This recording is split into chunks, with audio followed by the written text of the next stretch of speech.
Hey guys, welcome back. This is Michael, and I would like to show you 4 easy ways how you can avoid wasting money during an entire month and an entire year. So, the first thing I would like to share with you is clothing.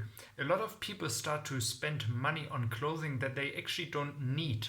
So, I do have a small amount of clothes at home, and I rather go outside buy some clothes when I really need some new clothes, and I try to do it at a certain time when the prices for clothing are really cheap. So, for example, right now in January, after the Christmas, after New Year's, a lot of chains make discounts because January is a normal month where people have less money, they have to pay a lot of bills, and I would call it the party is over, which is happening during the month of December. So try to spend less. I'm not saying you should stop spending. Everyone needs certain clothing, but the average American is spending $150 per month on clothing. So if you say, okay, $150, I can save something on it, I would suggest trying to spend $100.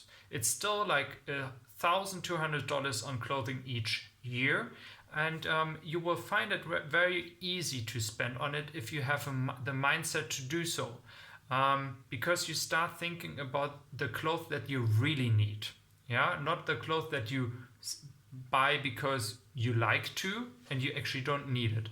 So if you save $50 each month, that's $600 each year. That's a lot of money, and you can do a lot of things with it.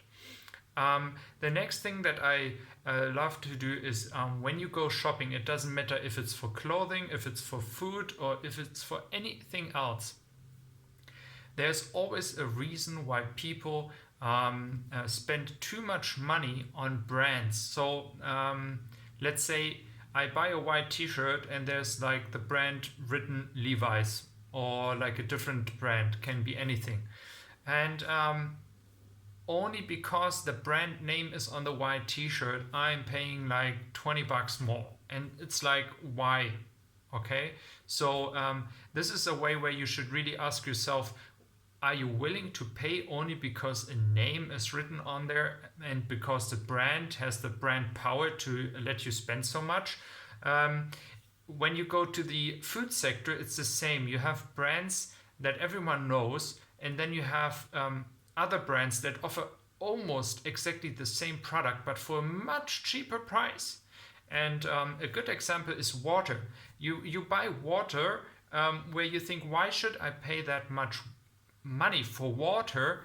And I have a different water which tastes almost the same, if not the same, but you spend like maybe 30% of the compared to the brand name, which is really expensive because they make a lot of advertisement and people think they spent on a different and better product, but at the end of the day the value is not there, and you can save a lot of money on it. Another way to save a lot of money is by trying not to go into the subscription problem. So what I mean by subscription is you have the way to subscribe to Netflix. You have a monthly subscription cost.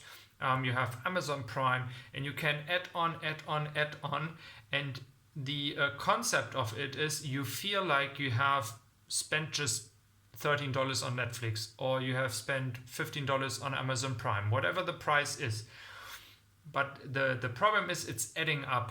So what you have is you have already $30, for example, for two streaming services, and then you have your phone, then you have your internet, and then you're spending on every extra charges maybe on a credit card, or you have any other like fees, and the issue is it's adding up. And you need to be aware that when you make monthly subscriptions for certain things, it can really add up and cut your money away, which you actually could use much better. So $15 a month is still €180 per year. So 180 euros per year. It's still money that you spend, even though you don't feel like it's a lot of money when you press the button and you buy it with your credit card.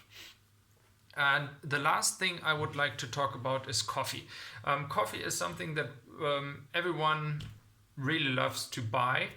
And I prefer not to go to Starbucks, for example. The average American goes to Starbucks and spends around $3 each day.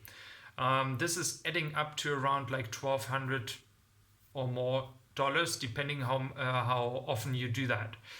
So if you spend $3 each day, this is a ton of money you're spending each year. And if you look online, you will find articles of people saying they spend a year $2,000 on Starbucks coffee.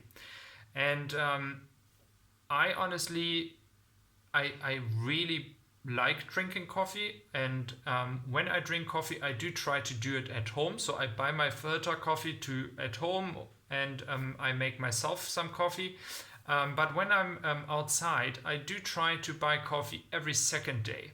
So if you do the same and you buy coffee every second day, you can add up what you're saving. So if it's like 150 days or around 180 days, and you take that times 3, that is what you're saving.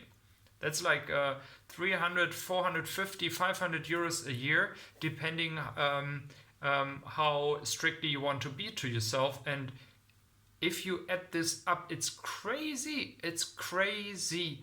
And people always have the feeling they don't have enough money.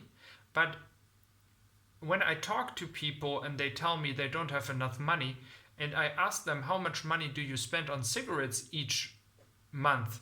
Or how much money do you spend on other certain items each month? It's crazy if you think about it.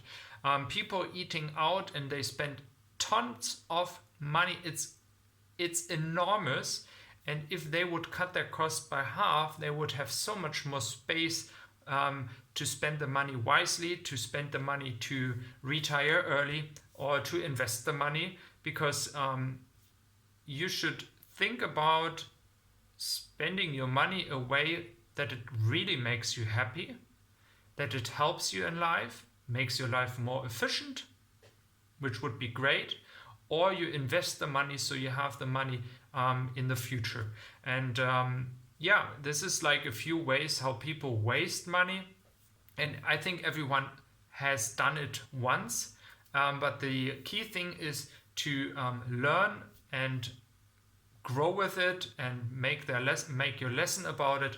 And I'm really sure if you just try one of those examples I gave you, and you're going to save a lot of money. I can tell you that. So if you liked my suggestions, if you liked my video, please subscribe to my channel, and hope to see you in another video again.